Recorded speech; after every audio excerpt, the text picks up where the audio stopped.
लोकसभा चुनाव के 6वें चरण प्रचार के अंतिम दिन उत्तर प्रदेश के मुख्यमंत्री योगी आदित्यनाथ पश्चिम चंपारण लोकसभा क्षेत्र अंतर्गत सुगौली विधानसभा के धनई स्टेडियम पहुंचे, जहां उन्होंने चुनावी जनसभा को संबोधित किया। इस दौरान एनडीए समर्पित भाजपा प्रत्याशी डॉक्टर संजय जायसवाल के पक्ष में मतदान करने की अपील की।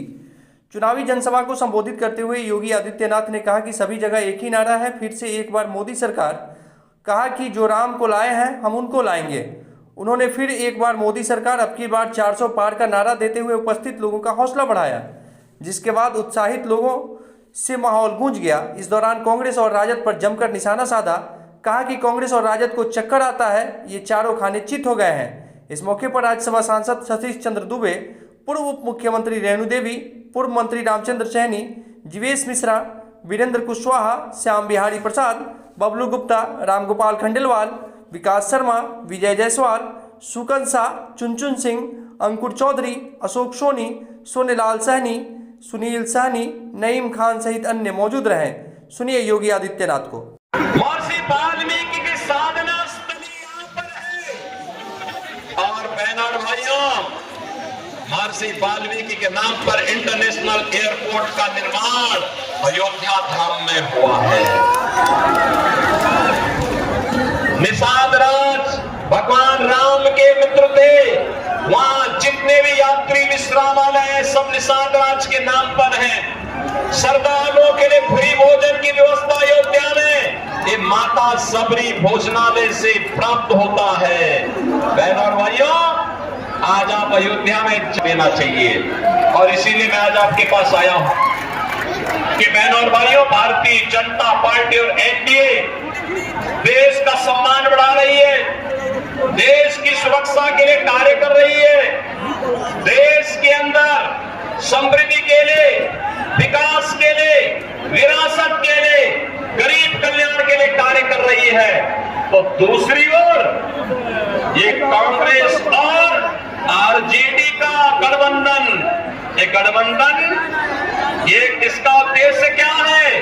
गठबंधन का उद्देश्य है कि सत्ता प्राप्त करना, मिलकर के लड़ना, कतई नहीं देना है। बिहार को जेडीयू और बीजेपी की सरकार ने जिस अराजकता से उबारा है, आप बिहार को नहीं जाने भारत बनाएंगे।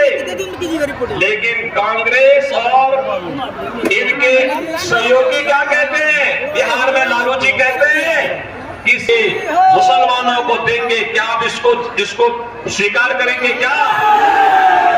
और बहनों और भाइयों, दूसरी खतरनाक बात जो इन्होंने कही है वो कही है, जब राहुल गांधी से पूछा गया कि भाई गरीबी के लिए क्या करेंगे, क्योंकि मोदी जी ने तो 10 वर्ष में 25 करोड़ लोगों को गरीबी रेखा से उबारा है, मुक्त किया है, खुशहाल जीवन की ओर मुक्त उन्हें आगे बढ़ाया है।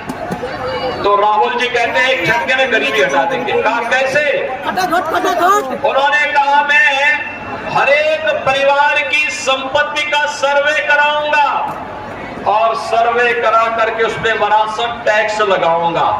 बहनों और भाइयों, विरासत टैक्स का मतलब आप समझे? ये विरासत टैक्स का मतलब है आपके बाप दादों की, आपके पूर्वजों की जो संपत्ति होगी उसमें से आधी संपत्ति ये लोग ले लेंगे और आधी संपत्ति लेने के बाद फिर उसको पाकिस्तान, अफगानिस्तान और बांग्लादेश से जो घुसपैठी भारत के अंदर आए होंगे उनको बंदर बांट करेंगे। आप मुझे बताइए, आपके पास 2 कमरे का घर है, आपके पिताजी ने, आपके दादा ने बना करके दिया है और वो 2 कमरे के घर में एक, क्या आपको स्वीकार है? क्या स्वीकार करेंगे क्या? अरे क्या हो गया इस कांग्रेस को? इसके अंदर लगता औरंगजेब की आत्मा घुस गई है। औरंगजेब, अपने पुत्र का नाम औरंगजेब नहीं रखता, क्योंकि औरंगजेब ने अपने भाई की हत्या की, फिर औरंगजेब ने अपने बाप को कैद कर दिया था। और अगर औरंगजेब की कारस्तानी को देखना हो तो पटना की खुदा वक्त लाइब्रेरी में जाकर के पढ़िए, उसमें शाहजहां की जीवनी के बारे में आपको जानकारी मिल जाएगी। शाहजहां कहता है ऐसा कमबख्त पुत्र किसी को पैदा न हो, क्योंकि ये जीते जी तो पानी के लिए शाहजहां को तरसाया था, और मरने के बाद भी उसने कहा कि या तो क्या इससे अच्छा तो ये हिंदू है। तो जीते जी अपने बड़े बुजुर्गों का सम्मान करता है, उनका आदर सत्कार करता है, और मरने के बाद श्राद्ध और तर्पण करके उनको पितरों को जल देने का काम करता है। मथुरा में श्री कृष्ण जन्मभूमि का ये इसी दुष्ट औरंगजेब ने तोड़े थे। और बहनों भाइयों, ये औरंगजेब जजिया कर लगाया था, कहता था या तो कर दो नहीं तो मुसलमान बनो।